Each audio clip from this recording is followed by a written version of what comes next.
Globalization has created interdependence between states and markets, reducing transaction costs and facilitating access to different products and services. One of the organizations that were created to facilitate trade was the World Trade Organization, created in 1995 with the objective of creating a global rules-based system by a set of principles that reduce tariffs and facilitate trade between nations.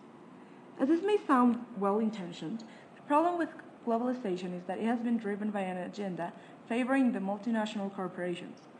Rules were written by a large corporate and financial interests and not by ordinary citizens. We have to understand that the economic system is complex and global rules have global consequences. Rules were rewritten in the 80s, and some of the most influential people who rewrote the rules were Reagan and Thatcher. But the rules not only had domestic consequences, also international consequences as well. The rules were set by elites of developed countries.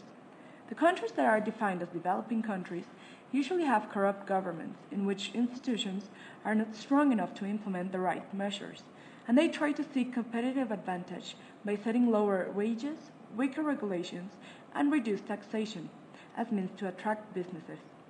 This is described as a race to the bottom, becoming a problem as these countries get rid of important protective regulations. Poor governance leads to poor rules, and rules of the game matter. The difference between policies between developed and undeveloped countries have domestic effects that lead to inequality between the countries. But looking at inequality within the country, we find that those at the top give advantages to their children, as it could be in education or even social status, which leads to more inequality.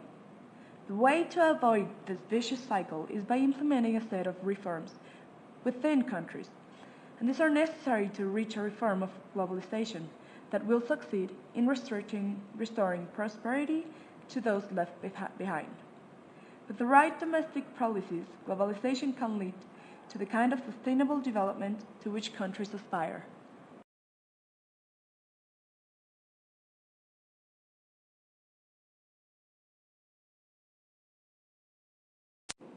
Globalization has created interdependence.